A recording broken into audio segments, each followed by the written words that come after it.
Bajo el calor insoportable de una carretera desierta de Extremadura, el coche de un multimillonario se avería sin previo aviso. Él se irrita, le grita al motor, hasta que un niño humilde aparece ofreciendo su ayuda. Con las manos sucias y la mirada firme, el muchacho hace que el motor vuelva a rugir. En segundos, lo que parecía caridad revela un talento que cambia para siempre el destino de ambos. Si esta historia te ha interesado, no olvides suscribirte a nuestro canal y dinos desde qué ciudad nos estás viendo. Continuamos. Prometo que esta va a ser la mejor historia que vas a escuchar en tu vida. El sol de mediodía castigaba la autovía que atravesaba el interior de la Comunidad de Madrid como una cuchilla afilada e implacable.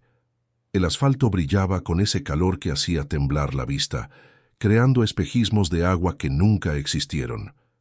Era una de esas tardes en las que hasta los pájaros parecen renunciar a volar, buscando sombra en cualquier rama seca que aún resistiera al paisaje árido. La carretera estaba vacía, sin un solo coche a la vista, solo el viento caliente que levantaba el polvo rojizo de los márgenes y lo esparcía como humo sobre la tierra agrietada. Roberto García nunca imaginó que pasaría por algo así. Sentado en el asiento de cuero italiano de su Mercedes gris metalizado, sudaba dentro del traje a medida que costaba más de lo que muchas familias ganaban en un año. El aire acondicionado había dejado de funcionar junto con el motor, y ahora el interior del coche parecía un horno. Giraba la llave por décima, quizás por decimoquinta, ya había perdido la cuenta. El motor tosía, gemía, pero no arrancaba. Solo ese sonido frustrante de una máquina cara que se negaba a obedecer. Roberto golpeó el volante con la palma de la mano, más por impulso que por rabia. No estaba acostumbrado a esto. No estaba acostumbrado a no tener el control. En la empresa bastaba una palabra suya para que cientos de personas se movieran. En los restaurantes bastaba con entrar para que los camareros corrieran. En su mundo todo funcionaba porque él tenía el poder para hacerlo funcionar. Pero allí, en esa carretera olvidada, rodeado solo por el silencio sofocante y el calor insoportable, Roberto García era solo un hombre sin respuestas. Cogió el móvil por 20ª vez. Nada. Sin cobertura. La pantalla mostraba esas barras vacías que parecían burlarse de él. Intentó llamar a la oficina, a su chofer particular que debería haber venido con él, a cualquier persona. Nada. El mundo moderno, con toda su tecnología y conexión instantánea, había desaparecido. Estaba solo, verdaderamente solo, y esa era una sensación que no experimentaba desde hacía tanto tiempo que casi había olvidado cómo era. Roberto abrió la puerta y salió del coche, sintiendo el calor golpearle en la cara como una bofetada. Miró a su alrededor. Hacia adelante, la carretera se extendía hasta desaparecer en el horizonte. Hacia atrás, lo mismo. A los lados, solo matorral seco, algunos árboles torcidos y vallas viejas que delimitaban propiedades que parecían abandonadas. No había casas, no había gasolineras, no había nada. Empezó a caminar alrededor del coche, como si eso pudiera revelar alguna solución mágica. Abrió el maletero, pero todo lo que encontró fue su maletín de documentos y una botella de agua a medio terminar. Fue entonces cuando oyó el ruido, un sonido metálico, débil pero rítmico, algo como monedas golpeándose entre sí. Roberto giró la cabeza y vio a lo lejos una pequeña figura caminando por el arcén de la carretera. Al principio pensó que era un espejismo, otra ilusión creada por el calor, pero el sonido continuó y la figura se fue haciendo más nítida. Era un niño, pequeño, delgado, cubierto de polvo de la cabeza a los pies. Sostenía una vieja lata de refresco, abollada, y la agitaba mientras caminaba. El sonido venía de ahí, de las pocas monedas que tintineaban dentro. El chico no debía de tener más de 9 años, quizás ni eso. Llevaba una camiseta descolorida, demasiado grande para su cuerpo menudo, y unos pantalones cortos rotos en los bajos. Los pies estaban metidos en unas chanclas que parecían deshacerse a cada paso. El pelo oscuro, cortado de cualquier manera, estaba pegado a la frente por el sudor. Pero eran los ojos lo que llamaba la atención. Incluso desde lejos, incluso a través del polvo y el cansancio, aquellos ojos parecían estar atentos a todo, observando, calculando, entendiendo el mundo de una manera que no encajaba con su edad. El niño se detuvo a unos metros del coche y miró a Roberto. No dijo nada, solo se quedó allí agitando la lata ligeramente, esperando. Roberto le devolvió la mirada sin saber muy bien qué hacer. Estaba acostumbrado a tratar con empresarios, inversores, abogados. Pero un niño de la calle, en medio de la nada, sosteniendo una lata con monedas, eso era nuevo. «Señor, ¿tiene problemas con el coche?» La voz del chico era fina, pero firme. Tenía ese suave acento castellano del interior, mezclado con algo que Roberto no conseguía identificar. Quizás era solo la extraña madurez de quien ha aprendido a sobrevivir demasiado pronto. Roberto casi se rió. Casi, pero contuvo el impulso. «Sí, el coche se ha parado. No arranca». Hizo un gesto vago con la mano, como si estuviera explicando algo obvio. «Y tú no vas a poder ayudarme, chaval. Esto es tecnología punta. Necesito una grúa». El niño inclinó la cabeza todavía sosteniendo la lata. «¿Puedo echar un vistazo?» «Sé de motores». Roberto no pudo contener la risa esta vez. Fue una risa corta, más de incredulidad que de burla. «¿Tú? ¿Qué tienes? 9 años. Esto no es un coche de juguete, es un Mercedes de importación. Tiene ordenador de a bordo, inyección, electrónica, sistemas de los que ni siquiera sabes el nombre». «Sí que sé el nombre». El chico dio un paso adelante. «Inyección electrónica, sistema de encendido, bomba de combustible, centralita multimedia, sonda lambda». «¿Quiere que siga?» Roberto parpadeó, sorprendido. El niño hablaba con una seguridad que no encajaba con su apariencia.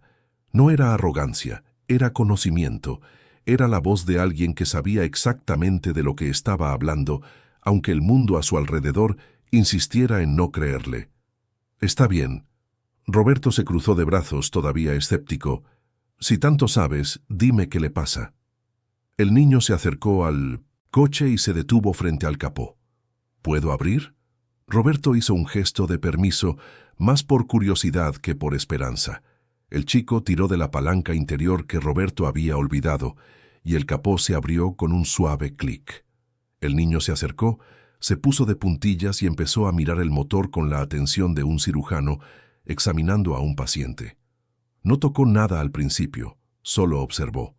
Sus ojos recorrían cada cable, cada conexión, cada pieza, como si estuviera leyendo un mapa que solo él podía descifrar. Roberto se quedó a su lado observando. Había algo casi hipnótico en la forma en que el chico trabajaba.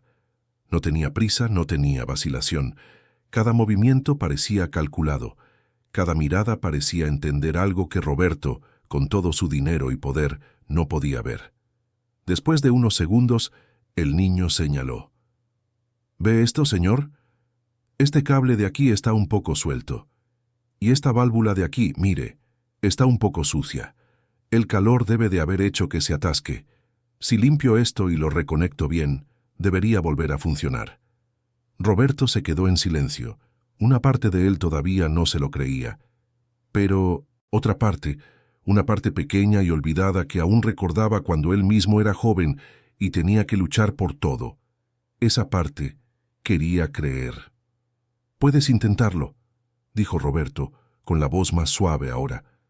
El chico asintió y metió las manos en el motor. Tenía dedos pequeños pero ágiles. Movió un cable aquí, ajustó una pieza allá, limpió una válvula con el bajo de su propia camiseta. Roberto vio cuando reconectó algo cerca de la batería, apretó una conexión que estaba floja y dio un toque final a una pieza que parecía no tener importancia alguna. El niño retrocedió. Se limpió las manos en la ropa y miró a Roberto. «Ahora intente arrancar». Roberto no respondió. Simplemente entró en el coche, metió la llave en el contacto y la giró. Por un segundo no pasó nada. El motor gimió, tosió, vaciló. Pero entonces como si despertara de un sueño profundo, arrancó. El sonido suave y potente del Mercedes llenó el aire, y el aire acondicionado volvió a funcionar, lanzando una brisa fría que pareció devolverle la vida. Roberto se quedó sentado allí, sujetando el volante, sintiendo el motor ronronear bajo él. No podía creerlo. Un niño de 9 años, descalzo y cubierto de polvo, había arreglado en minutos lo que él, con todo su conocimiento corporativo, ni siquiera había logrado entender. Salió del coche y miró al niño, que ya estaba cerrando el capó con cuidado. «¿Cómo has aprendido a hacer esto?» «Mi padre». El chico bajó la mirada y por primera vez Roberto vio una sombra de tristeza pasar por aquel rostro. Era mecánico. Trabajaba en un taller viejo cerca de casa. Yo me quedaba allí con él, viéndole trastear con los coches. Me enseñaba, decía que se me daba bien. «¿Y todavía trabaja allí?» El niño negó, con la cabeza lentamente. «No, señor. Se fue hace un par de años. Ahora solo estamos mi madre y yo». Roberto sintió que algo se le encogía en el pecho. No era pena, era otra cosa.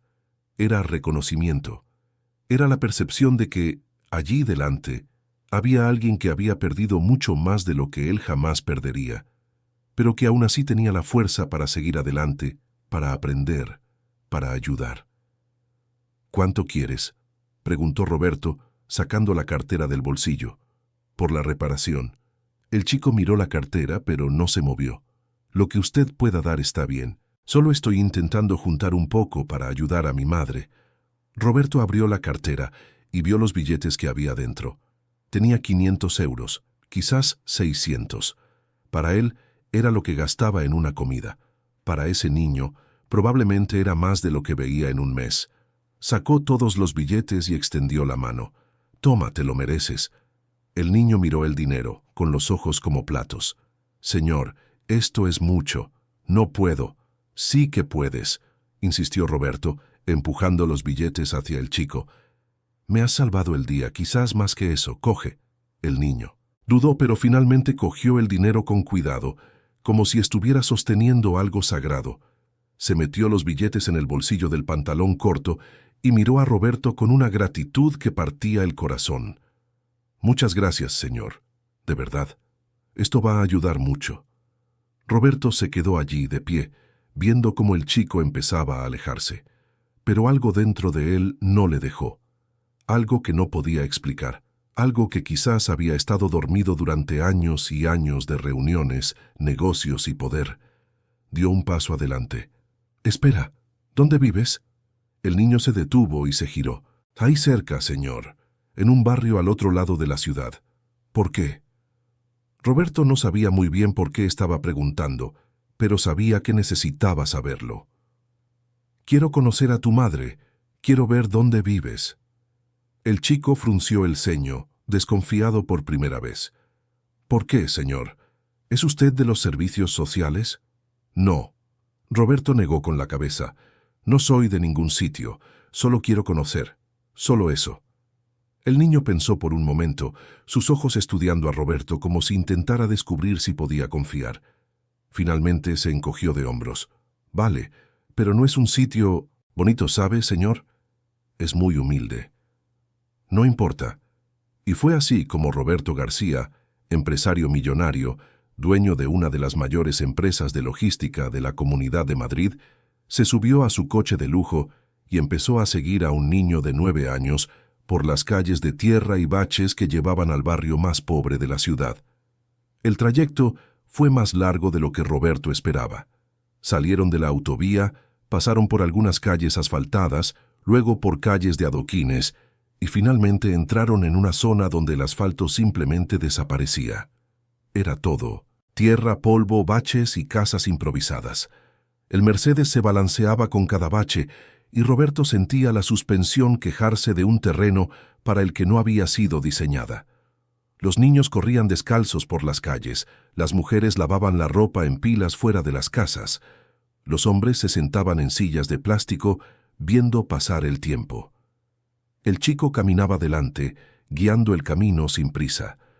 Saludaba a algunos vecinos, Esquivaba gallinas que picoteaban sueltas, saltaba charcos de agua sucia que se formaban en los baches.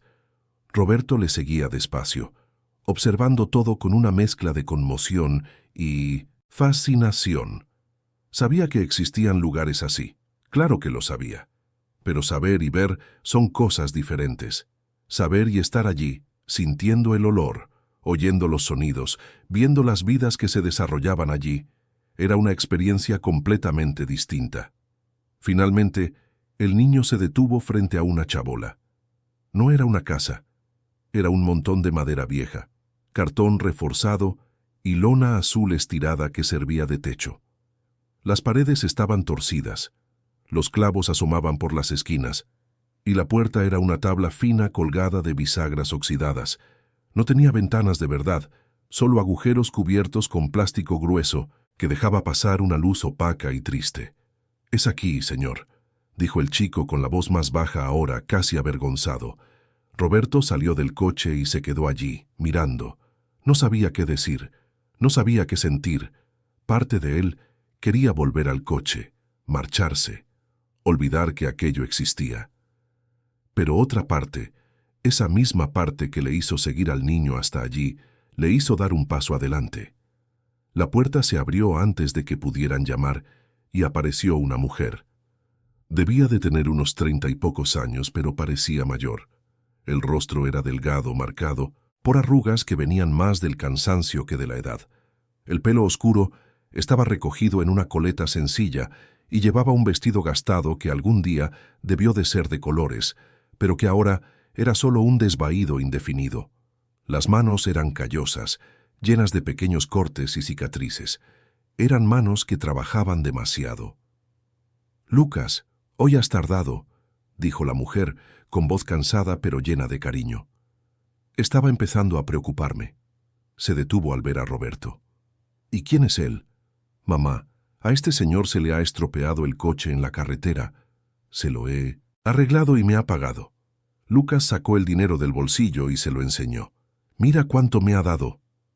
La mujer miró el dinero, luego a Roberto y de nuevo a su hijo. Sus ojos se humedecieron por un segundo, pero parpadeó rápido y contuvo las lágrimas. «Lucas, eso es mucho dinero». «Lo sé, mamá, pero ha querido dármelo. Ha dicho que me lo merecía». La mujer miró a Roberto de nuevo, esta vez con una mezcla de gratitud y desconfianza. «Es usted muy generoso. Pero no hacía falta tanto». «Sí que hacía falta», respondió Roberto con voz firme. «Su hijo me ha salvado el día. Y más que eso, me ha mostrado algo que había olvidado». La mujer no respondió, solo sujetó a su hijo por los hombros, como si quisiera protegerlo de algo que todavía no podía identificar.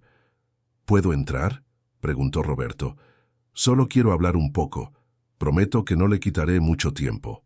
La mujer dudó. Roberto vio la lucha en su interior, la desconfianza natural de quien ha aprendido que el mundo no es generoso sin motivo, pero también vio el cansancio, el agotamiento de quien lleva el mundo a sus espaldas todos los días y ya no tiene fuerzas para dudar de una pequeña bondad. «Puede entrar, pero no es gran cosa, ¿eh?» Roberto entró en la chabola y sintió que se le encogía el corazón. El espacio era minúsculo, un único cuarto que servía de dormitorio, sala y cocina al mismo tiempo. Había un colchón viejo en una esquina cubierto con sábanas remendadas, una mesita de plástico con 2 sillas rotas, un hornillo de un solo fuego apoyado sobre unos ladrillos, algunas ollas viejas colgadas de clavos en la pared, ropa tendida en un tendedero improvisado que cruzaba el techo. Era todo lo que tenían, y era casi nada. Roberto se sentó en una de las sillas cuando la mujer se lo ofreció. Lucas se quedó de pie junto a su madre, todavía sosteniendo la lata de monedas como si fuera un tesoro. «Me llamo Roberto. Roberto García». «Marta», respondió la mujer, «y este es mi hijo, Lucas. Encantado de conocerles». Roberto miró a su alrededor, tratando de que la conmoción no se reflejara en su rostro. «¿Cuánto tiempo llevan viviendo aquí?» «Unos 3 años. Después de que mi marido se fuera ya no pude pagar el alquiler, así que vine aquí». «No, es mucho, pero es lo que tenemos». Lucas me ha contado que su padre era mecánico. Lo era. Marta miró a su hijo con una profunda tristeza. Uno de los mejores. Le enseñaba todo a Lucas. Decía que tenía un don, y lo tiene. Este niño puede arreglar cualquier cosa. Lo he visto, sonrió Roberto. Por eso estoy aquí. Quiero hacerles una propuesta. Marta se puso tensa. ¿Qué tipo de propuesta? Roberto respiró hondo. No había pensado bien lo que iba a decir. No había planeado nada de esto. Pero allí, sentado en esa chabola mirando a esa mujer cansada y a ese niño brillante, supo exactamente lo que tenía que hacer. Quiero ayudarles, de verdad. Quiero darle a Lucas la oportunidad de estudiar de verdad. Hay un instituto técnico aquí en la región, uno de los mejores de la comunidad. Tienen un ciclo formativo de mecánica y ingeniería automotriz. Puedo conseguirle una beca completa. Marta se quedó paralizada. ¿Por qué? ¿Por qué haría usted eso? Porque su hijo tiene un talento que no se puede desperdiciar. Porque se merece una oportunidad que el mundo no le va a dar por sí solo. Y porque... Roberto hizo una pausa, buscando las palabras adecuadas. Porque he pasado toda mi vida acumulando cosas, poder, dinero, éxito. Pero hoy, en esa carretera, me di cuenta de que nada de eso importaba. Estaba solo, impotente, perdido. Y fue su hijo, con 9 años y una lata de monedas, quien me salvó. Ahora quiero devolvérselo. Las lágrimas finalmente rodaron por el rostro de Marta. No intentó ocultarlas. Señor Roberto, no sé qué decir. No necesita decir nada. Solo necesita dejar que le ayude. Y no es solo para Lucas. También puedo conseguirle un trabajo digno a usted. En mi empresa. Algo que pague mejor, que tenga contrato, beneficios. Quiero darles la oportunidad de empezar de nuevo. Marta se cubrió el rostro con las manos y empezó a llorar de verdad. Lucas abrazó a su madre, también con lágrimas en los ojos. Roberto se quedó allí, sentado, sintiendo algo que no sentía desde hacía años. Era gratitud, era propósito, era la sensación de que, por primera vez en mucho tiempo, estaba haciendo algo que realmente importaba. Cuando Marta finalmente se calmó, miró a Roberto con una intensidad que él nunca había visto antes. ¿Está seguro de esto? Porque si es solo por pena, si es solo para sentirse bien, se lo agradezco, pero no lo voy a aceptar. Mi hijo no es un proyecto de caridad. No es caridad, respondió Roberto firme. Es justicia, es darle lo que se merece. Marta miró a su hijo, que le devolvió la mirada con esos ojos brillantes llenos de esperanza. Apretó la mano del niño y respiró hondo. Entonces aceptamos, pero con una condición. ¿Cuál? No queremos favores, queremos oportunidades. Si usted le va a dar esto a mi hijo, él va a tener que trabajar, estudiar, esforzarse. Y yo haré lo mismo. No vamos a hacer una carga para nadie. Roberto sonrió. Era exactamente el tipo de respuesta que esperaba oír. Trato hecho. Y así fue como empezó. Allí, en esa chabola improvisada, en una de las tardes más calurosas del año, 3 vidas se cruzaron de una manera que ninguno de ellos podría haber previsto. Roberto aún no lo sabía, pero ese encuentro lo cambiaría todo. No solo para Lucas y Marta, sino para él mismo. Porque a veces, en medio del desierto, cuando todo parece perdido, es un niño con una lata de monedas quien nos enseña el verdadero valor de la vida. Lucas cogió la mano de su madre y sonrió. Mamá, lo vamos a conseguir. Te prometo que voy a estudiar mucho. Lo sé, hijo mío. Marta le besó la frente. Siempre supe que ibas a llegar lejos, solo que no sabía que sería tan pronto. Roberto se levantó y le tendió la mano a Marta. Ahora tiene mi número. Mañana empezaré a organizarlo todo. El instituto, el trabajo, todo. Pueden contar conmigo. Marta le apretó la mano con fuerza. Gracias, señor Roberto. De corazón. No sabe lo que esto significa para nosotros. Creo que sí lo sé. Roberto miró a Lucas. Y estoy seguro de que me vas a sorprender, chaval. Lucas sonrió, esa sonrisa amplia y genuina de quien todavía cree que el mundo puede ser bueno. Lo haré, señor. Ya lo verá. Haré que mi padre se sienta orgulloso allá arriba. Roberto salió de la chabola con el corazón pesado y ligero al mismo tiempo. Pesado por lo que vio, por la injusticia que conoció de cerca. Ligero por la certeza de que estaba haciendo lo correcto. Se subió al Mercedes, arrancó el motor que ahora funcionaba perfectamente, gracias a las pequeñas manos de un niño de 9 años, y se fue de aquel lugar llevándose consigo algo que no esperaba encontrar ese día. Esperanza, propósito, y la sensación de que, por primera vez en mucho tiempo, su vida tenía un sentido que iba más allá de los números en una cuenta bancaria. Mientras conducía de vuelta a la ciudad, el sol comenzaba a ponerse en el horizonte, tiñendo el cielo de naranja y rosa, y Roberto García sonrió, solo en el coche, sabiendo que mañana sería el comienzo de una nueva historia. Para él, para Marta, y especialmente para Lucas, el niño que arreglaba coches y que, sin saberlo, también había arreglado algo dentro del alma de un hombre que pensaba que lo tenía todo, pero que en el fondo no tenía nada de lo que realmente importaba. Las semanas siguientes fueron un torbellino de cambios para los que nadie en esa familia estaba preparado. Roberto cumplió su palabra con una velocidad que se impresionó incluso a sí mismo. En menos de una semana, Marta ya tenía los documentos firmados para trabajar en el sector administrativo de su empresa, con un sueldo digno, contrato indefinido y todos los beneficios que jamás imaginó tener. Lucas, por su parte, fue matriculado en el Instituto Técnico Superior Armando Silveira, una institución respetada que se encontraba en la zona sur de Madrid y que formaba a algunos de los mejores técnicos e ingenieros de la región. El primer día de trabajo de Marta, Roberto se aseguró de estar presente. La esperó en la entrada de la empresa, un edificio acristalado de 15 plantas que reflejaba el cielo gris de la mañana madrileña. Marta llegó en autobús, vistiendo una ropa sencilla pero limpia que había comprado con el dinero que Lucas ganó con la reparación. Miró el edificio con una mezcla de miedo y admiración, como si estuviera ante algo demasiado grande para ella. «Buenos días, Marta», la saludó Roberto con una sonrisa genuina. «¿Lista para el primer día?» Marta tragó saliva y asintió. «Creo que sí, señor Roberto, pero no le voy a mentir, estoy nerviosa». «Normal». Roberto le puso una mano en el hombro de forma paternal. «Pero relájate, verás que la gente aquí es buena gente, y si alguien te trata mal, quiero que me lo digas, ¿vale?» «Vale». Entraron juntos, y Roberto la presentó al equipo. Marta sería asistente administrativa, trabajando en la organización de documentos, programación de citas y apoyo general.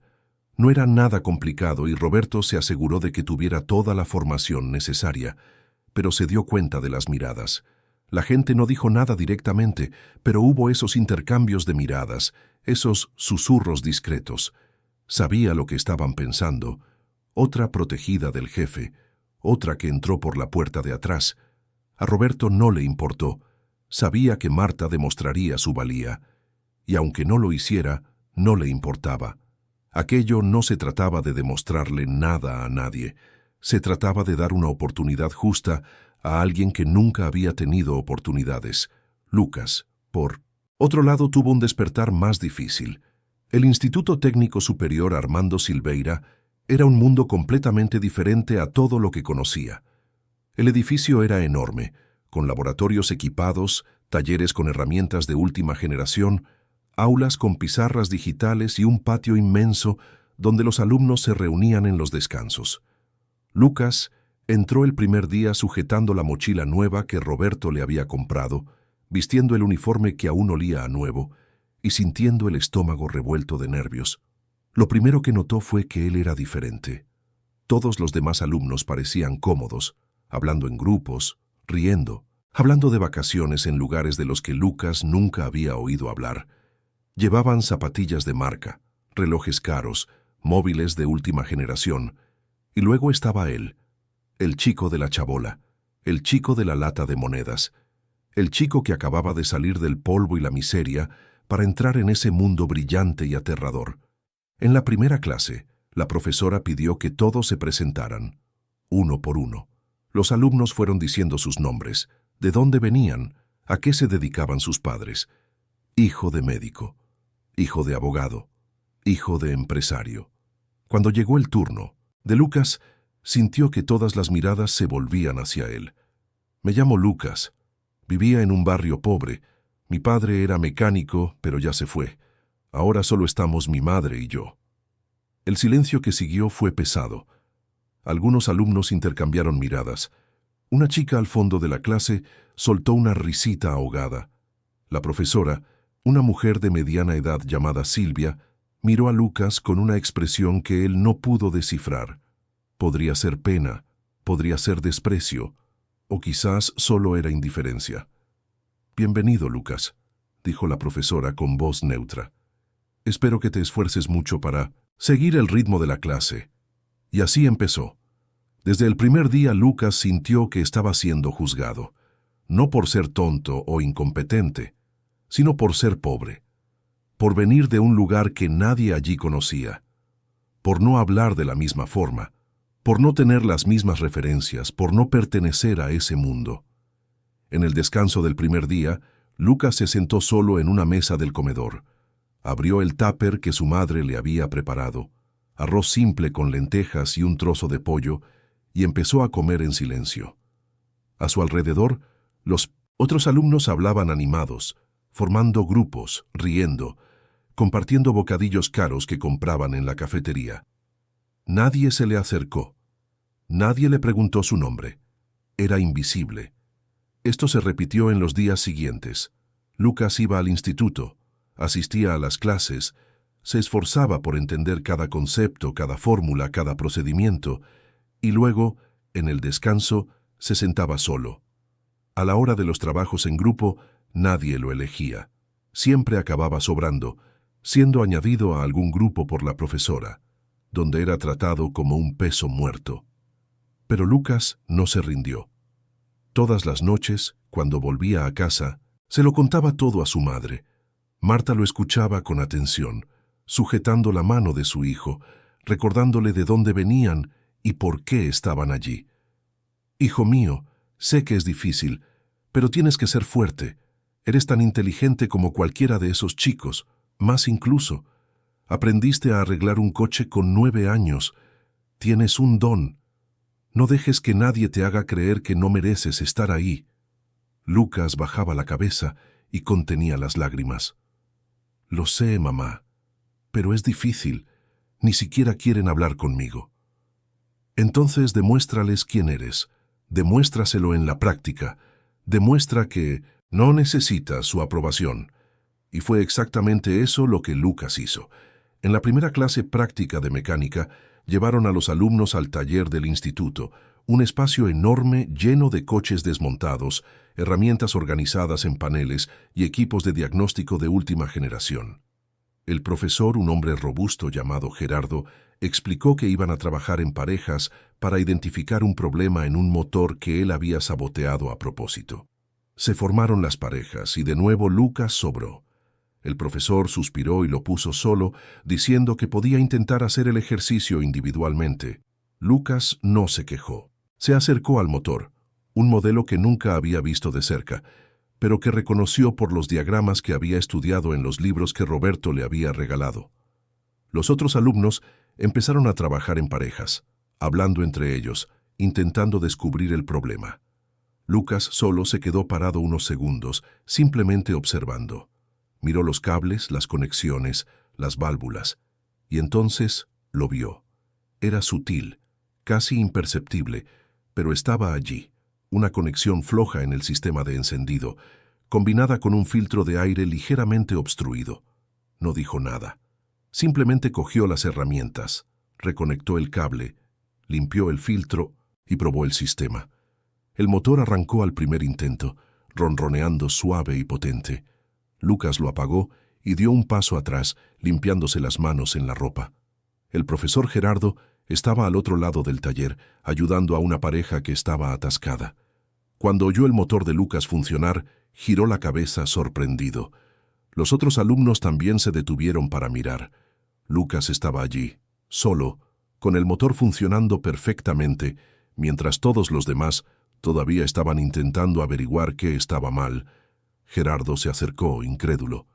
¿Ya has terminado? Sí, profesor, respondió Lucas con voz tranquila. Era el cable, de encendido y el filtro de aire. El profesor miró el motor, lo probó él mismo y confirmó que todo estaba correcto. Miró a Lucas con una expresión nueva, una mezcla de respeto y sorpresa. ¿Cómo lo has hecho tan rápido? Solo he mirado y he visto lo que estaba mal. Mi padre me enseñó a ver las señales. El silencio en el taller era ensordecedor. Todos los alumnos miraban a Lucas ahora, no con desprecio o indiferencia, sino con algo diferente. Quizás era respeto, quizás era envidia, o quizás era solo la percepción de que ese chico al que habían ignorado era, en realidad, mucho más capaz que cualquiera de ellos. Gerardo le dio una palmada en el hombro a Lucas. Muy bien, chaval, muy bien. A partir de ese día, las cosas empezaron a cambiar. Despacio, pero cambiaron. Algunos alumnos empezaron a saludar a Lucas en los pasillos, otros le pedían ayuda en las clases prácticas. Todavía no tenía amigos de verdad, todavía era tratado como diferente, pero al menos ahora era respetado. Había demostrado su valía de la única forma que importaba en ese lugar, con conocimiento y habilidad. Pero no todo era fácil. La profesora Silvia, que daba las clases teóricas de ingeniería automotriz, todavía parecía tener algo en contra de Lucas. Nunca lo elogiaba, incluso cuando acertaba todas las preguntas de los exámenes. Siempre encontraba algo que criticar, alguna coma fuera de lugar, alguna explicación que podría haber sido más completa. Era como si estuviera decidida a demostrar que Lucas no merecía estar allí. En una de las clases estaba explicando sobre sistemas de inyección electrónica cuando cometió un error. Dijo que la bomba de combustible estaba controlada directamente por el acelerador, lo cual no era cierto. Lucas se dio cuenta del error al instante. Dudó sin saber si debía hablar o no, pero entonces recordó las palabras de su madre. «Demuéstrales quién eres». Levantó la mano. «Profesora, con su permiso, pero creo que hay un error ahí». La profesora Silvia dejó de escribir y se giró, con los ojos fríos. «¿Cómo dices, Lucas? La bomba de combustible no está controlada directamente por el acelerador. La controla la centralita electrónica del coche, que regula la presión según varios sensores. El acelerador solo da la orden a la centralita, pero no controla la bomba directamente». El silencio en la clase fue absoluto. Todos los alumnos miraron, de Lucas a la profesora, esperando su reacción. Silvia se puso roja. Era visible que sabía que estaba equivocada, pero no quería admitirlo. «Lucas, ¿estás cuestionando mis conocimientos?» «No, profesora, solo estoy señalando un error. Le pasa a todo el mundo». La profesora apretó los labios. «Sé lo que estoy enseñando. Quizás deberías prestar más atención en lugar de intentar corregirme». «Pero, profesora, Lucas tiene razón», dijo un alumno del fondo de la clase, mostrando el móvil. «Acabo de buscarlo aquí. La bomba la controla la inyección electrónica, no el acelerador». Silvia se puso aún más roja. Miró a la clase a Lucas y luego suspiró. «Está bien, quizás me he confundido. Continuemos». Fue una victoria pequeña, pero importante. Lucas no lo había hecho para humillar a la profesora, sino para defender el conocimiento que tenía, el conocimiento que su padre había plantado en él. Y los otros alumnos se dieron cuenta. Algunos incluso empezaron a hablar con él después de clase, preguntándole de dónde había aprendido tanto. Mientras tanto, Roberto seguía todo de cerca. Llamaba a Marta todas las semanas, le preguntaba por Lucas, por cómo le iba en el instituto. Marta siempre se lo contaba con orgullo, pero también con preocupación. Veía a su hijo esforzándose más allá del límite, estudiando hasta tarde, intentando demostrar que merecía estar allí. Un día, Roberto decidió hacer una visita sorpresa al instituto. Quería ver con sus propios ojos cómo le iba a Lucas. Habló con el director, que lo recibió con entusiasmo, y pidió asistir a algunas clases. El director aceptó, orgulloso de mostrar el instituto a un empresario tan importante. Roberto asistió a una clase práctica donde Lucas estaba montando un sistema de frenos.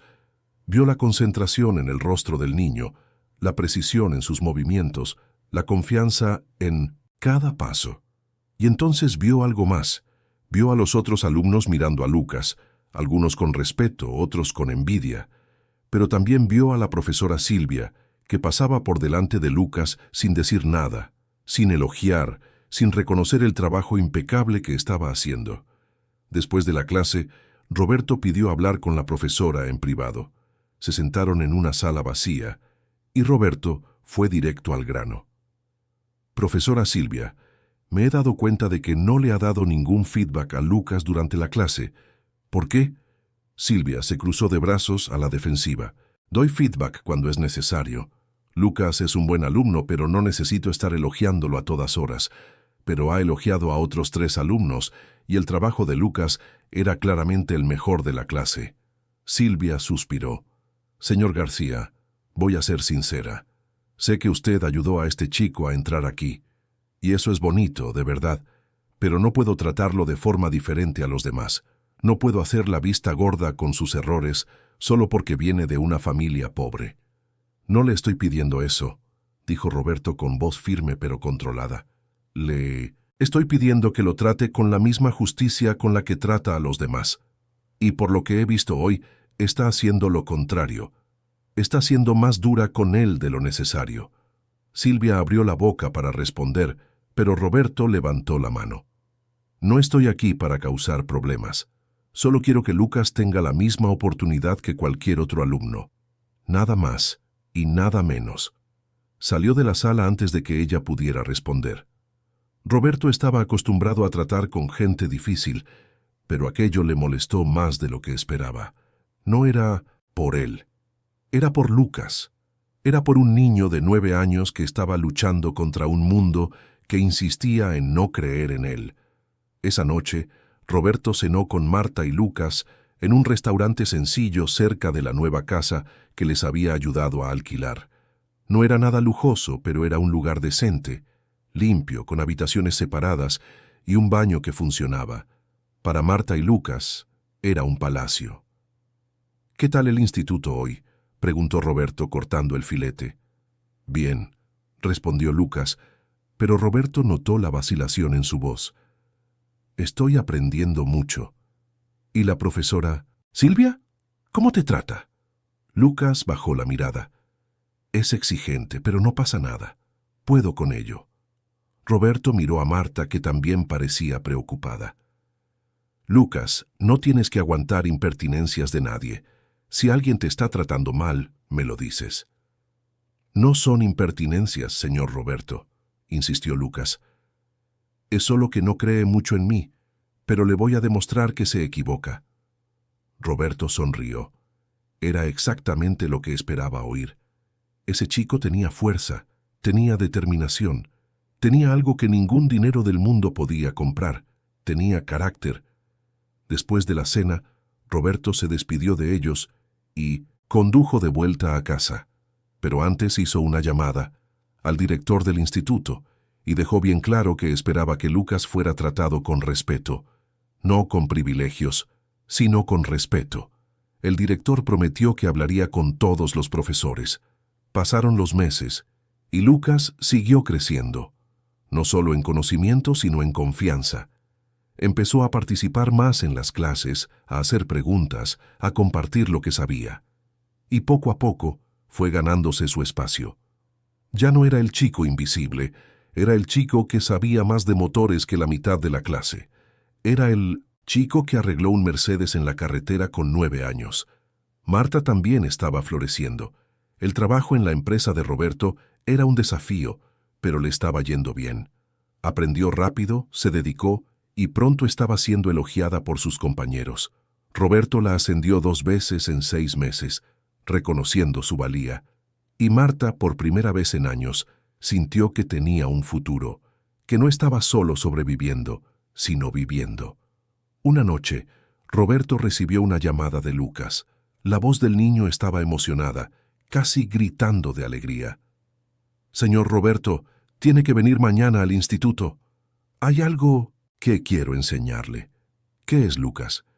«Es una sorpresa, pero le va a gustar, se lo prometo». Roberto sonrió.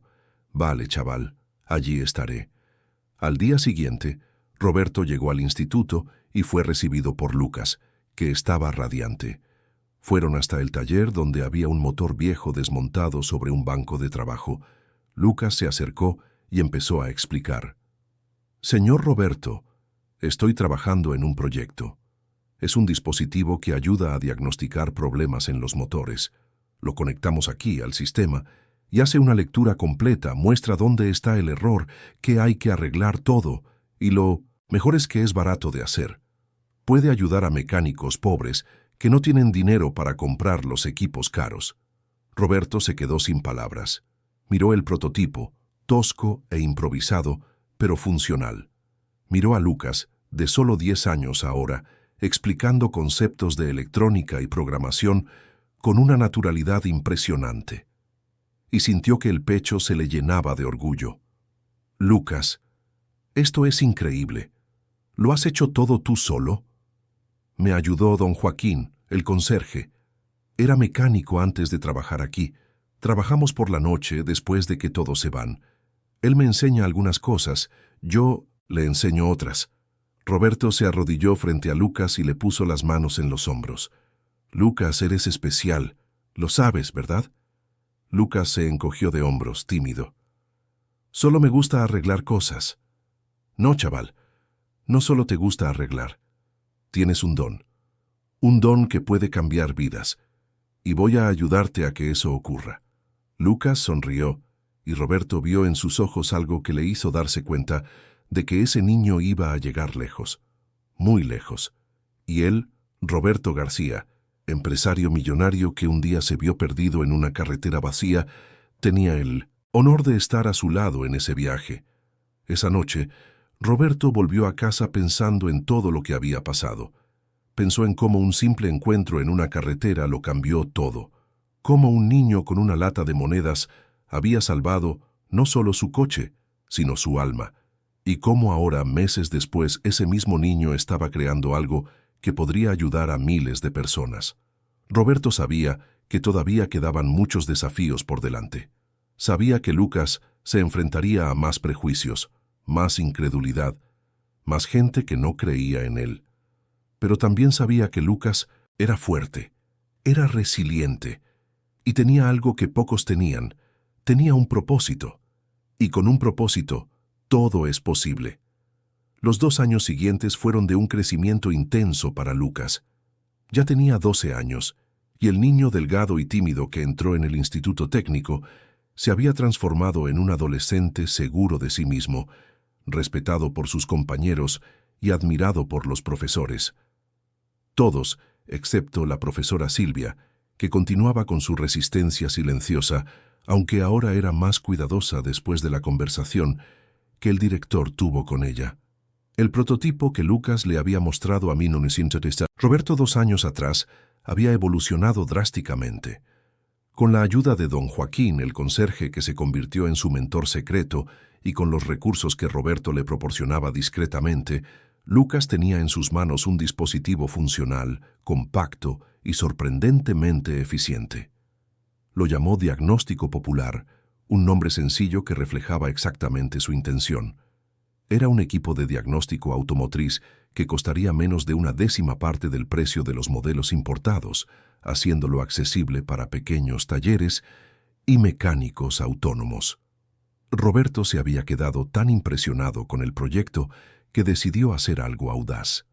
Inscribió a Lucas en 1900 la Feria Nacional de Innovación Tecnológica Juvenil, un evento prestigioso que reunía a los mejores estudiantes de todo el país. La competencia era feroz, con cientos de proyectos inscritos, pero Roberto creía que Lucas tenía posibilidades reales de destacar. Cuando Lucas se enteró de la inscripción, se dividió entre el entusiasmo y el miedo. La feria sería en Valencia, dentro de 6 meses. Tendría que presentar su proyecto ante un jurado de expertos, inversores y representantes de grandes empresas. Era una oportunidad única, pero también aterradora. Señor Roberto, no sé si estoy preparado para esto, confesó Lucas en una de sus conversaciones semanales con su padrino. Había empezado a llamar así a Roberto después de que el empresario, emocionado, le pidiera formalmente ser el padrino del chico. La madre de Lucas había aceptado con lágrimas en los ojos, y desde entonces Roberto era oficialmente parte de la familia. «Sí que estás preparado», respondió Roberto, firme. «Lucas, has creado algo increíble, algo que puede cambiar la vida de miles de mecánicos en toda España. No puedes tener miedo de mostrárselo al mundo». «Pero ¿y si me equivoco? ¿Y si el dispositivo no funciona en el momento? ¿Y si el jurado no me cree?» Roberto le puso la mano en el hombro al chico. «Si te equivocas, aprendes y lo intentas de nuevo. Si el dispositivo falla, lo arreglas. Y si no te creen, les demuestras que están equivocados. Así es como funciona, Lucas. La vida no se trata de no tener miedo. Se trata de tener miedo y hacerlo de todos modos». Lucas miró a Roberto y vio en sus ojos la misma determinación que le había hecho parar en la carretera 3 años atrás. Asintió, respiró hondo y tomó una decisión. Iba a competir, e iba a dar lo mejor de sí mismo. Pero no todo sería fácil. La noticia de que Lucas estaba desarrollando un proyecto innovador se extendió por el instituto, y con ella llegó la atención. Atención buena, pero también atención mala. Fue en esa época cuando apareció Santiago Méndez. Santiago era hijo de Augusto Méndez, uno de los directores de la empresa de Roberto. Era un chico de 13 años, alto, atlético, con el pelo siempre perfectamente peinado y ropa de marca. Era inteligente, no había duda, pero también era arrogante. Estaba acostumbrado a ser el mejor de la clase, el más popular, al que todos querían imitar, hasta que apareció Lucas. Al principio Santiago simplemente ignoró a Lucas. Era de una clase diferente, más avanzada, y no tenía motivos para interactuar con un chico 2 años menor. Pero cuando oyó que Lucas sería el representante del instituto en la Feria Nacional, algo dentro de él se encendió. No era posible. Él, Santiago Méndez, hijo de un director, estudiante ejemplar, había sido relegado en favor de un chico pobre que había entrado en el instituto por caridad. Santiago empezó a hacer preguntas. Descubrió que Roberto era el padrino de Lucas.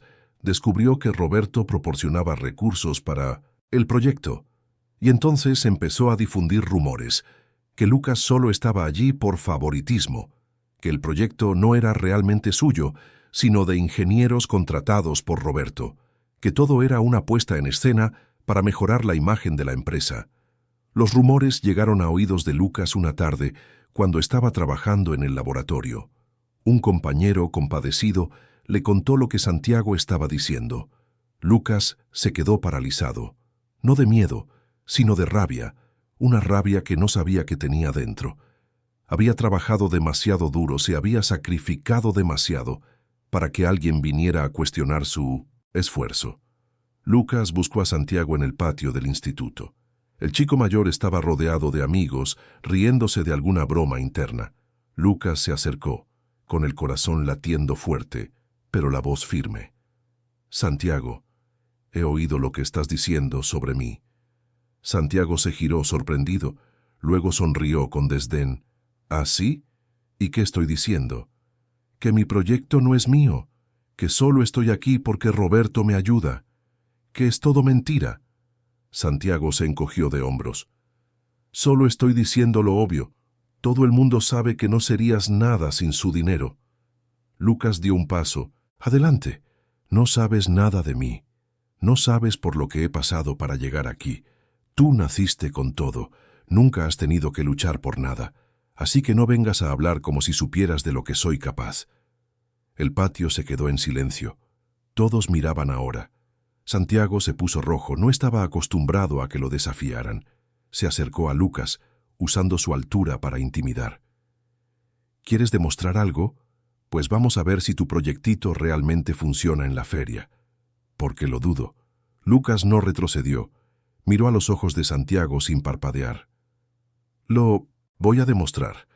Y cuando lo demuestre te vas a tener que tragar tus palabras». Santiago se rió, pero era una risa nerviosa. Se dio la vuelta y se fue, seguido por sus amigos. Pero Lucas sabía que aquello no había terminado. Acababa de hacerse un enemigo, y un enemigo poderoso.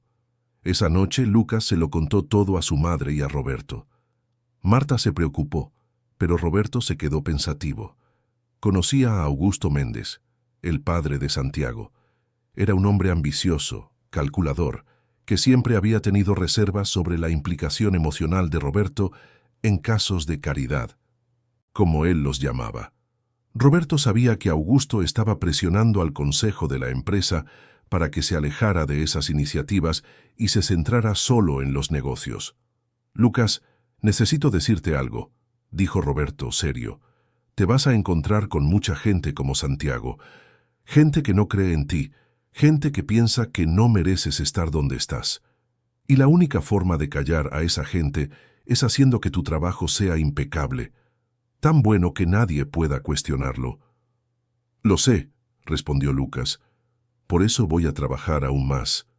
Y fue exactamente eso lo que hizo. En los meses siguientes, Lucas prácticamente vivió en el laboratorio. Probaba el dispositivo una y otra vez, hacía ajustes, mejoraba el código, refinaba cada detalle. Don Joaquín lo ayudaba siempre que podía, ofreciendo la experiencia de décadas como mecánico. Y Roberto proporcionaba los recursos necesarios, pero sin interferir en el proceso creativo. Sabía que aquello tenía que ser genuinamente de Lucas. Pero la presión estaba aumentando. En la empresa de Roberto, Augusto Méndez comenzó a cuestionar públicamente los gastos en proyectos sociales. Argumentaba que la empresa estaba perdiendo el foco, desviando recursos de áreas rentables a iniciativas que no traían retorno financiero. En una tensa reunión del consejo se enfrentó a Roberto directamente. «Roberto, con todo el respeto, somos una empresa, no una institución de caridad. Has estado invirtiendo tiempo y dinero en casos individuales, como este chico del Instituto Técnico. Esto no es sostenible». Roberto miró a Augusto con una calma que ocultaba su irritación. «Augusto, ese chico ha creado algo que puede revolucionar el mercado del diagnóstico automotriz. No es caridad, es inversión en talento. Talento que estás financiando porque quieres sentirte bien», replicó Augusto. «Y mientras tanto, nuestros competidores están avanzando. Necesitamos foco, Roberto. Foco en el beneficio, no en proyectos sentimentales». La sala se quedó en silencio. Roberto sintió todas las miradas sobre él. Sabía que Augusto estaba ganando apoyo entre algunos miembros del consejo. Sabía que su posición estaba siendo cuestionada, pero no iba a retroceder.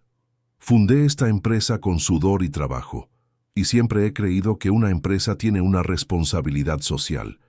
Si creen que ayudar a jóvenes talentosos es una pérdida de tiempo, entonces quizás están en la empresa equivocada». Fue un momento tenso, pero Roberto mantuvo su posición. La reunión terminó sin resoluciones definitivas, pero sabía que la guerra política había comenzado. Augusto no se rendiría fácilmente. Mientras tanto, Lucas se enfrentaba a sus propios desafíos. Un mes antes de la feria, durante una clase práctica, dejó su prototipo en el laboratorio durante el descanso. Cuando volvió, notó que algo iba mal. El dispositivo se encendía, pero no funcionaba correctamente.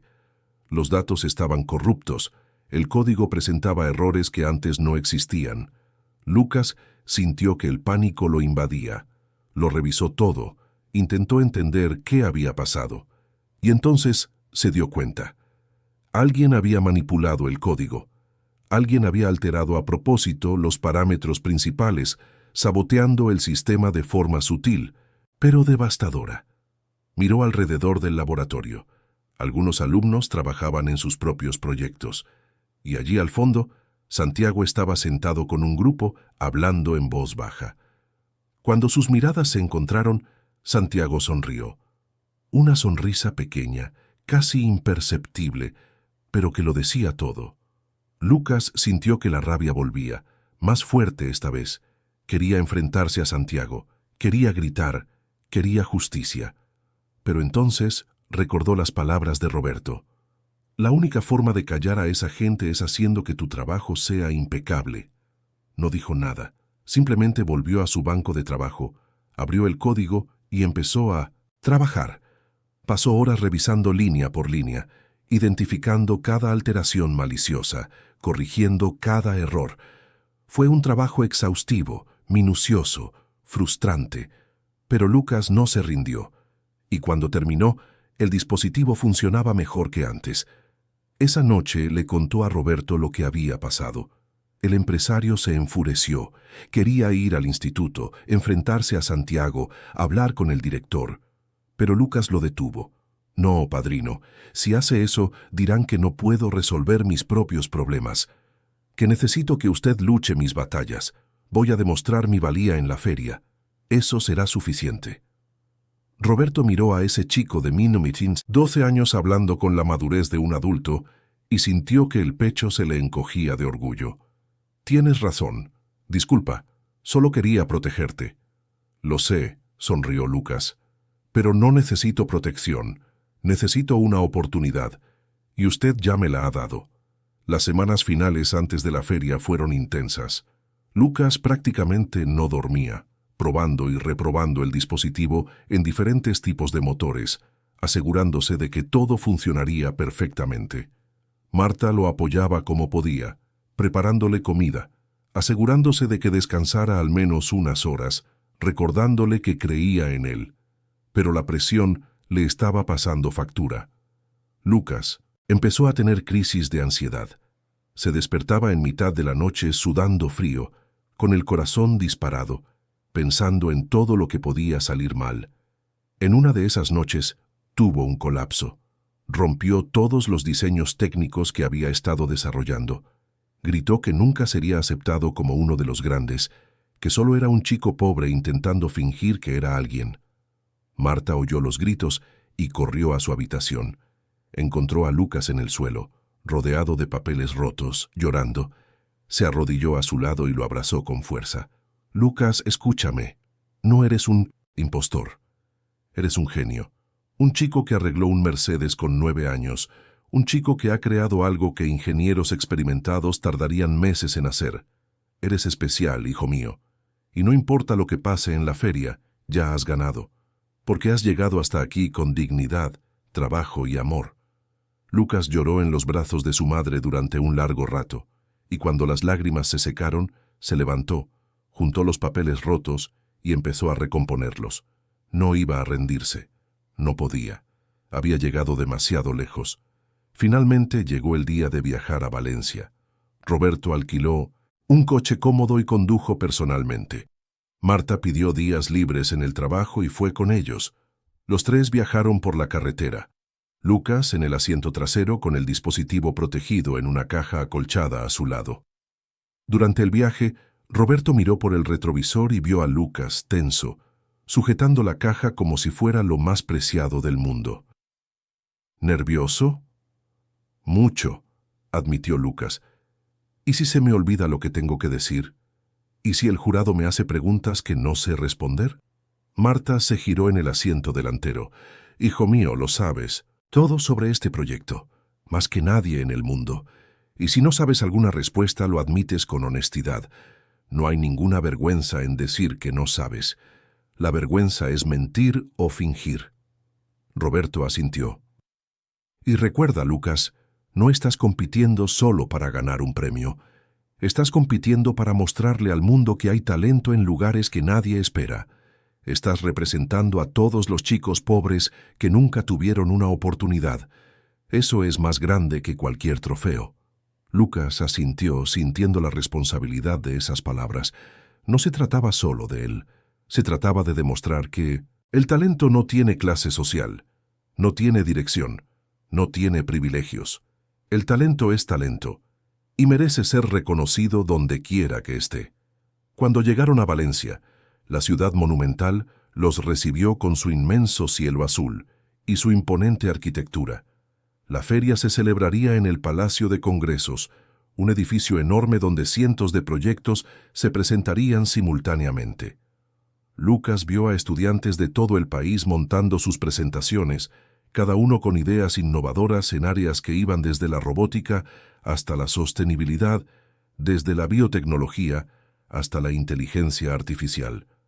El stand de Lucas era modesto en comparación con otros que tenían llamativas pantallas digitales y montajes elaborados. Él solo tenía una mesa sencilla, su dispositivo, un motor usado para la demostración y algunos pósteres explicativos que él mismo había hecho. Pero había algo en ese stand que llamaba la atención. Quizás era la honestidad sencilla, quizás era la historia detrás del proyecto.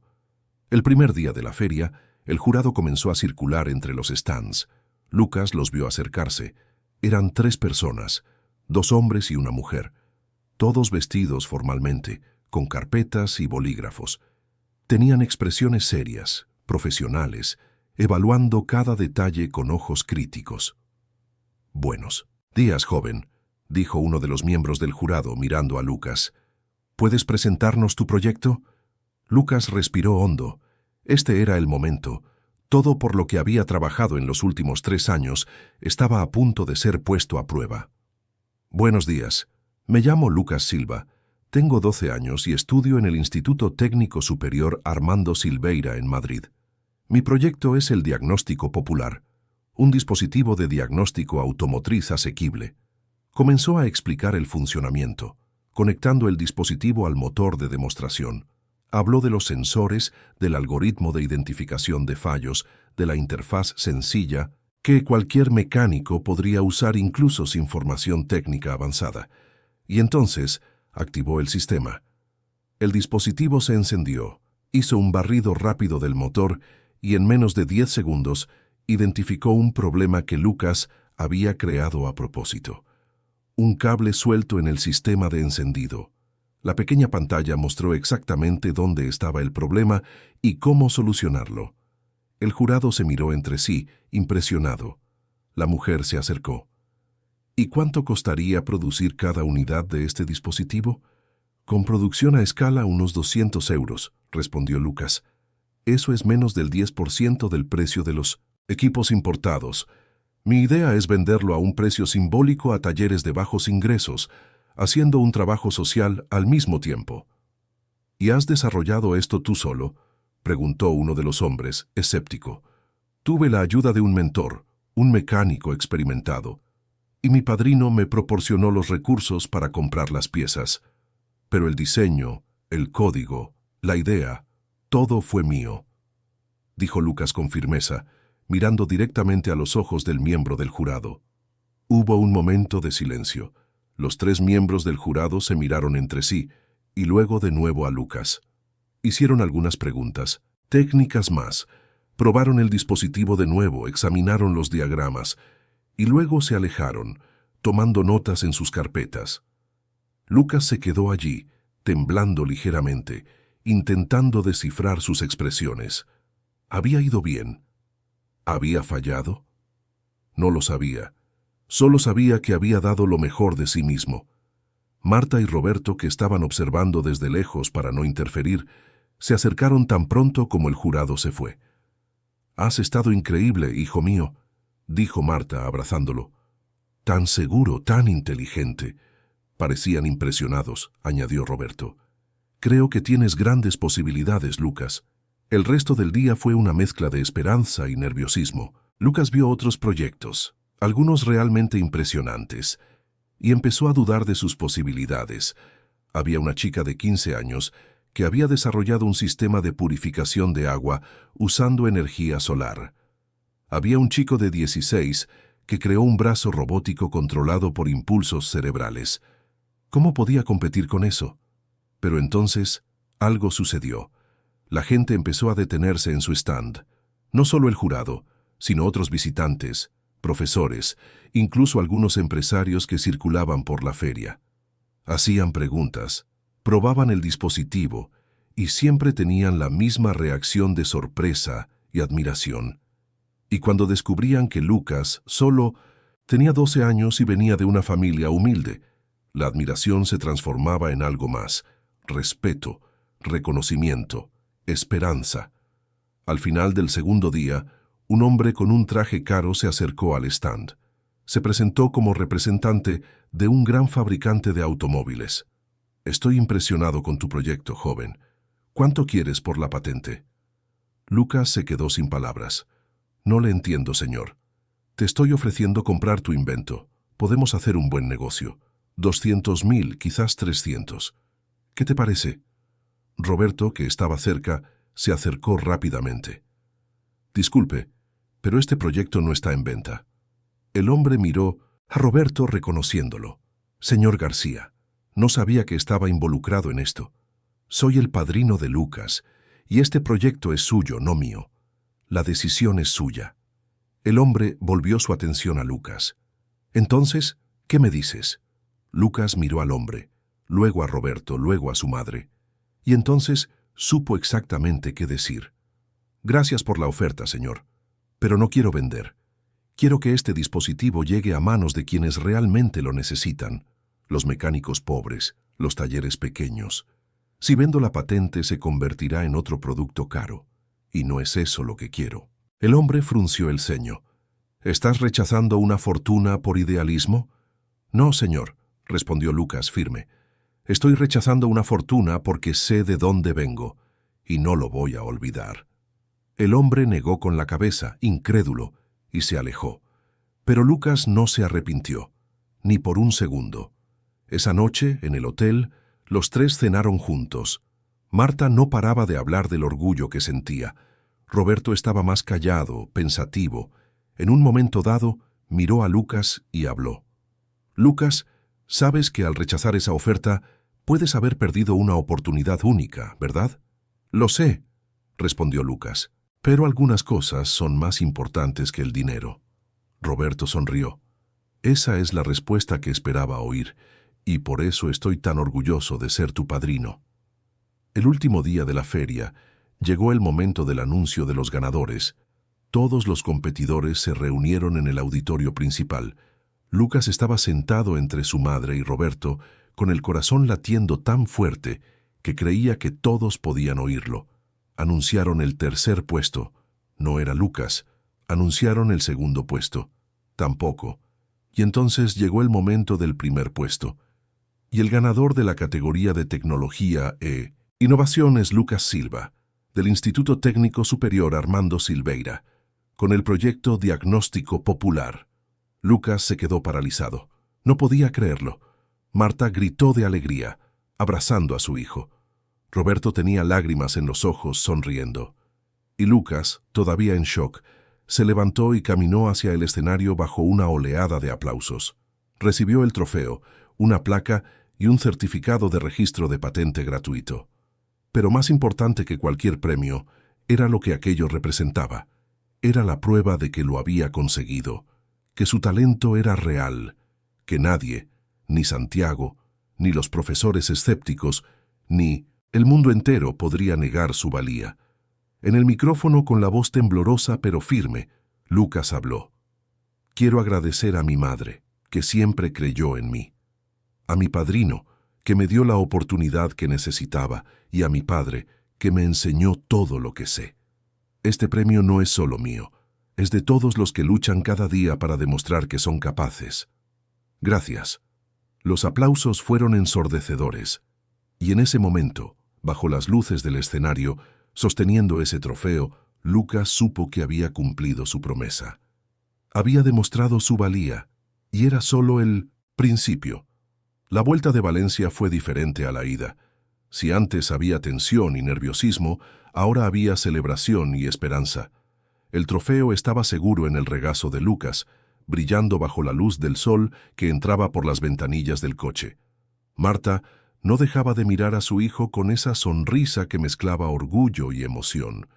Roberto conducía en silencio, pero era un silencio cómodo, de esos que dicen más de lo que las palabras podrían expresar. Durante el viaje, el móvil de Roberto no paró de sonar. Eran llamadas de periodistas que querían entrevistar a Lucas, empresas interesadas en colaboraciones, incluso el propio director del Instituto Técnico felicitando al chico. La noticia de que un niño de 12 años había ganado la Feria Nacional se estaba extendiendo rápidamente por las redes sociales y los medios especializados. Pero no todas las llamadas eran positivas. Augusto Méndez, el director de la empresa y padre de Santiago, llamó personalmente a Roberto. La conversación fue tensa. Augusto comenzó con felicitaciones formales, pero pronto reveló sus verdaderas intenciones. Quería que Roberto usara su influencia sobre Lucas para que el chico vendiera la patente a una empresa asociada, argumentando que sería el mejor negocio para todos los implicados. Augusto, por última vez, el proyecto es de Lucas. No voy a presionar al chico para que haga nada que no quiera, respondió Roberto con voz firme pero contenida. Y si sigues intentando usar tu posición en la empresa para forzarme a ello, vamos a tener un problema serio. Roberto, tienes que entender que el Consejo está cuestionando tus prioridades. Estamos perdiendo oportunidades lucrativas por culpa de estas iniciativas sentimentales tuyas. Necesito que pienses como empresario, no como filántropo. Pienso como un ser humano, Augusto, algo que parece que has olvidado cómo hacer. La llamada terminó ahí, pero Roberto sabía que la guerra política en la empresa estaba lejos de acabar. Cuando regresaron a Madrid, la recepción fue sorprendente. El Instituto Técnico había organizado una pequeña ceremonia de bienvenida. Alumnos, profesores e incluso algunos padres se reunieron en el patio, aplaudiendo cuando Lucas entró con el trofeo. Fue extraño y emocionante al mismo tiempo. El chico que meses atrás se sentaba solo en el comedor, ahora era recibido como un héroe. El director pronunció un discurso elogiando a Lucas y al instituto, aprovechando obviamente el momento para promocionar la institución. Pero a Lucas no le importó. Miró a su alrededor viendo rostros conocidos, algunos genuinamente felices por él, otros simplemente curiosos, algunos todavía escépticos. Y entonces su mirada se encontró con la de Santiago, que estaba al fondo del patio, de brazos cruzados, con una expresión indescifrable en el rostro. Después de la ceremonia, cuando todos se habían dispersado, Santiago se acercó a Lucas. Los dos se quedaron frente a frente durante unos segundos, sin saber exactamente qué decir. «Enhorabuena», dijo Santiago finalmente en voz baja. «Te lo merecías». Lucas parpadeó, sorprendido. «Gracias». Santiago miró a los lados, como si estuviera comprobando si alguien escuchaba. «Mira, fui un idiota. Dije cosas que no debía. Y lo del laboratorio, lo de manipular tu código, estuvo mal. Solo quería demostrar que yo era mejor, ¿sabes? Pero tú demostraste que el mejor eres tú». Lucas no esperaba aquello. Parte de él quería seguir enfadado, quería echarle en cara a Santiago todo lo que había hecho. Pero otra parte, la que su madre y su padrino habían ayudado a desarrollar, sabía que guardar rencor no llevaba a ninguna parte. «Sí, fuiste un idiota», dijo Lucas, pero sin rabia. «Pero está bien. Lo entiendo. A veces hacemos tonterías cuando nos sentimos amenazados». Santiago esbozó una sonrisa torcida. «Sí, supongo que fue eso. Los dos no se hicieron amigos ese día. Quizás nunca lo serían. Pero había un entendimiento, un respeto mutuo que antes no existía. Y a veces eso era suficiente». En las semanas siguientes, la vida de Lucas cambió de formas que nunca imaginó. Fue entrevistado por varios medios de comunicación, contando su historia, mostrando su dispositivo, inspirando a otros jóvenes de todo el país. Su historia conmovió especialmente a las familias de bajos ingresos, que vieron en Lucas la prueba de que era posible superar las barreras de la desigualdad social. Pero con la fama también llegaron los depredadores. Grandes empresas comenzaron a acosar a Lucas con ofertas cada vez más generosas por la patente. Algunas ofrecían cifras absurdas, $500,000, $1,000,000, incluso más. Otras intentaban tácticas de intimidación, enviando abogados con amenazas veladas de demandas por supuesta violación de patentes ya existentes, tratando de forzarlo a renunciar a los derechos sobre su creación. Roberto contrató a los mejores abogados para proteger a Lucas, pero fue el propio chico quien tomó la decisión más importante. No vendería la patente. En su lugar, con el dinero del premio que había ganado en la feria y con el apoyo financiero de Roberto, registró oficialmente la patente y creó un plan de distribución accesible. El diagnóstico popular se vendería a un precio simbólico de 300 euros, apenas cubriendo los costes de producción, y se distribuiría prioritariamente a talleres en comunidades desfavorecidas. La decisión causó furor en el mercado. Los analistas financieros llamaron a Lucas ingenuo. Los empresarios dijeron que estaba desperdiciando una fortuna. Pero los mecánicos de todo el país comenzaron a encargar el dispositivo. En pocos meses, cientos de pequeños talleres tuvieron acceso a una tecnología que antes era privilegio solo de las grandes cadenas. Y cada taller que recibía el dispositivo enviaba mensajes de agradecimiento, fotos, historias de cómo aquello estaba cambiando sus negocios. Lucas leía cada mensaje con los ojos llenos de lágrimas. Aquello era más grande de lo que imaginaba. No se trataba de dinero, se trataba del impacto real en la vida de personas reales. Se trataba de marcar la diferencia. Mientras tanto, Roberto se enfrentaba a sus propias batallas. Augusto Méndez y otros miembros del consejo intensificaron la presión para que cambiara sus prioridades. En una reunión particularmente tensa, Augusto presentó un ultimátum. Roberto, necesitamos una decisión. O te alejas de estos proyectos personales y vuelves a centrarte exclusivamente en la empresa, o el consejo tendrá que reconsiderar tu posición como director general. La sala se quedó en silencio.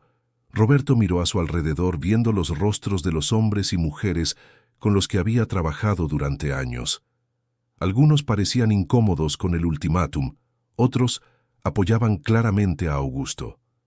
Roberto respiró hondo y entonces hizo algo que ni él mismo esperaba. ¿Saben lo que he aprendido en los últimos años? Que pasé décadas acumulando dinero y poder, pero sintiéndome vacío. Hasta el 1980, día en que mi coche se averió en una carretera y un niño de 9 años, descalzo y cubierto de polvo, me enseñó más sobre la vida que todos los MBA y reuniones de negocios que he tenido. Me recordó que el éxito no se trata de cuánto tienes, sino de cuánto das. Y si ustedes no entienden eso, entonces realmente están en la empresa equivocada. Roberto se levantó. Si quieren mi dimisión, pueden tenerla. Pero no voy a cambiar en quién me he convertido. No voy a abandonar a Lucas, ni a Marta, ni los proyectos sociales que han hecho que mi vida sea significativa de verdad. Hubo un momento de shock. Nadie esperaba que Roberto simplemente se levantara y se fuera, pero fue exactamente lo que hizo. Caminó hasta la puerta, la abrió y salió, dejando atrás una sala llena de personas atónitas. En los días siguientes, la noticia se extendió. Roberto García había dejado la empresa que fundó por diferencias filosóficas con el consejo. Los medios especularon sobre los motivos y pronto la historia completa salió a la luz. La historia de cómo conoció a Lucas, de cómo decidió ayudar, de cómo aquello cambió su vida. La reacción pública fue masiva. Los consumidores comenzaron a boicotear la empresa, acusando al consejo de valorar el beneficio por encima de la humanidad. Los empleados protestaron internamente, muchos pidiendo la dimisión en solidaridad con Roberto. Los inversores comenzaron a cuestionar la decisión, preocupados por el impacto en la imagen de la marca. En menos de 2 semanas, el consejo dio marcha atrás. Le ofrecieron a Roberto un regreso triunfal, con control total sobre las decisiones estratégicas y libertad para llevar a cabo los proyectos sociales que quisiera. Augusto Méndez fue sutilmente apartado, recibiendo una generosa indemnización para irse sin hacer escándalo. Roberto aceptó volver, pero con condiciones. Crearía un departamento entero dedicado a la responsabilidad social corporativa, con presupuesto garantizado y autonomía completa. Parte de los beneficios de la empresa se destinaría a proyectos educativos para jóvenes desfavorecidos. Y el primer gran proyecto sería una colaboración con Lucas para expandir la distribución del diagnóstico popular. Mientras todo esto sucedía, Marta y Lucas vivían su propia transformación. Con el dinero que Marta había estado ahorrando del trabajo y con la ayuda de Roberto, finalmente lograron dejar el alquiler y comprar una casa propia. No era una mansión, pero era un verdadero hogar. 3 habitaciones, un salón espacioso, una cocina completa, un baño grande e incluso un pequeño patio. Para alguien que venía de una chabola de madera y lona, aquello era un palacio. Lucas eligió la habitación más pequeña para él y la otra la convirtió en un taller particular. Allí podía trabajar en nuevos proyectos, probar ideas, crear. Roberto ayudó a equipar el espacio con herramientas profesionales, pero siempre dejando claro que aquello era el espacio de Lucas, no un regalo con segundas intenciones. El día de la mudanza, Marta se quedó parada en la puerta de la casa, nueva, mirando hacia adentro, incapaz de creerlo. Recordó cuántas noches había llorado sola en la chabola, preguntándose cómo iba a conseguir darle una vida digna a su hijo. Recordó el miedo, el agotamiento, la sensación de estar sola contra el mundo.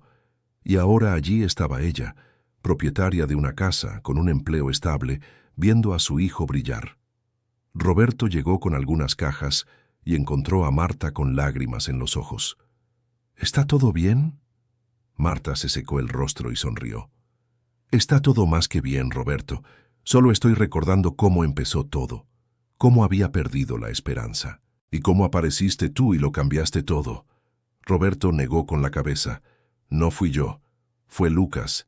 Ese niño de 9 años que arregló mi coche salvó más que un motor ese día. Salvó mi alma. Los dos se abrazaron, un abrazo de gratitud mutua, de reconocimiento de que aquella era una historia que los había cambiado a todos. Pero Lucas no se detuvo ahí.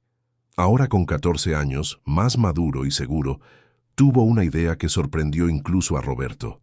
Quería crear un proyecto social que ofreciera becas de estudio en mecánica para niños desfavorecidos.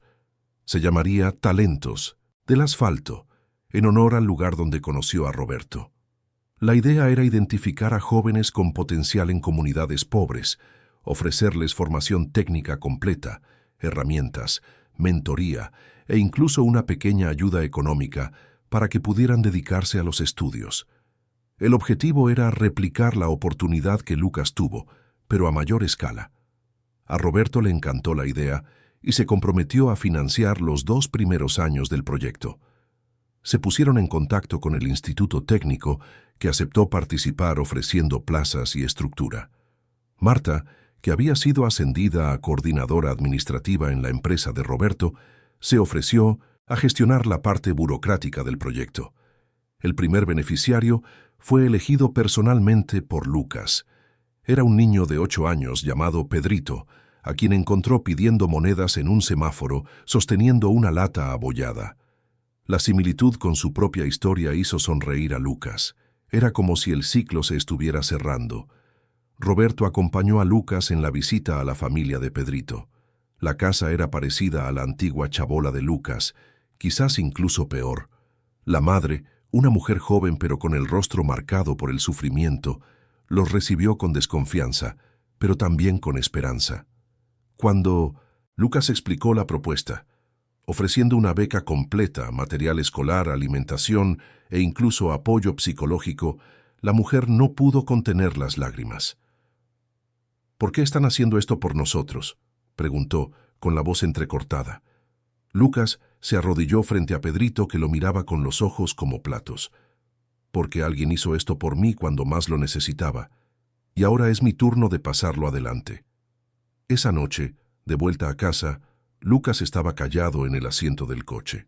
Roberto miró por el retrovisor. ¿En qué piensas? ¿En cómo ha cambiado todo, padrino?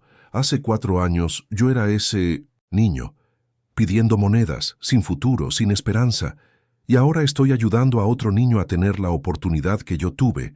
Es extraño. No es extraño, respondió Roberto. Es el círculo virtuoso. Es como la vida debería funcionar. Las personas que reciben ayuda deberían ayudar a otros. Y tú estás haciendo eso a una edad en la que la mayoría de la gente todavía solo piensa en sí misma. En los meses siguientes, Talentos del Asfalto creció. Se seleccionaron 10 niños más, cada uno con su historia de lucha y dificultad. Lucas se aseguró de conocerlos a todos personalmente, de Minute System, escuchar sus historias, de ofrecer no solo apoyo financiero, sino también aliento emocional. Se convirtió en un mentor, un ejemplo vivo de que era posible vencer. Los medios seguían interesados en la historia de Lucas. Fue invitado a dar charlas en colegios, universidades, incluso en eventos corporativos. Siempre que hablaba, Comenzaba contando sobre aquel día en la carretera, sobre el coche averiado, sobre la lata de monedas, sobre el hombre rico que decidió hacer más que simplemente pagar por un servicio. Y en cada charla terminaba diciendo lo mismo. No elegimos dónde nacemos, no elegimos si vamos a tener dinero o si vamos a ser pobres, pero sí elegimos cómo tratamos a las demás personas. Elegimos si vamos a usar lo que tenemos para ayudar o para acumular. Mi padrino eligió ayudar, y esa elección cambió mi vida. Ahora nos toca a cada uno de nosotros tomar esas decisiones también. Roberto, sentado en el público, siempre se emocionaba al escuchar esas palabras. Pensaba en cómo su vida había cambiado, cómo había pasado décadas persiguiendo la riqueza y el poder, pensando que eso lo haría feliz, y cómo un encuentro casual en una carretera vacía le había mostrado que había estado equivocado todo el tiempo. Una noche, pocos meses antes de que Lucas cumpliera 16 años, los tres estaban cenando juntos en casa. Era algo que hacían todas las semanas ahora, una tradición que ninguno de ellos quería romper. Roberto miró a Lucas, que había crecido tanto, no solo físicamente, sino en todos los sentidos, y sintió que el pecho se le encogía de orgullo. «Lucas, necesito decirte algo», comenzó Roberto, con la voz seria pero llena de afecto. «Quiero que sepas que cambiaste mi vida. Estaba perdido cuando te encontré, tenía todo materialmente, pero no tenía nada de lo que realmente importaba. Me diste un propósito, me diste un significado, y por eso te estaré eternamente agradecido». Lucas tragó saliva, emocionado. «Padrino, yo soy el que está agradecido. Usted me dio una oportunidad cuando nadie más lo habría hecho. Creyó en mí cuando incluso yo mismo dudaba». Marta, sentada entre los dos, tomó las manos de ambos. «Ustedes dos son mi familia, y no sé qué hice para merecer esto, pero se lo agradezco a Dios todos los días». Se quedaron allí, los tres unidos por una historia que comenzó con una casualidad, pero se transformó en destino. Una historia de superación, de generosidad, de amor. Los años siguientes trajeron más logros. Lucas se graduó del Instituto Técnico con las mejores notas de su promoción. Fue aceptado en una universidad pública de ingeniería con una beca completa. El diagnóstico popular se extendió por todo el país, ayudando a miles de mecánicos. El proyecto Talentos del Asfalto se expandió a otras ciudades, beneficiando a cientos de niños. Roberto, a los 58 años, se convirtió en un referente nacional en responsabilidad social corporativa. Su empresa triplicó su tamaño, no a pesar de sus proyectos sociales, sino gracias a ellos. Los consumidores valoraban las marcas con propósito, y él había demostrado que hacer el bien también era un buen negocio. Marta asumió la coordinación general de Talentos del Asfalto, transformándolo en una organización sin ánimo de lucro profesional y respetada. Ella, que un día lavaba ropa en una chabola, ahora gestionaba un proyecto que cambiaba vidas a escala nacional. Pero de todos los logros, el que más importaba era el más simple. Era el vínculo que se había formado entre esas tres personas.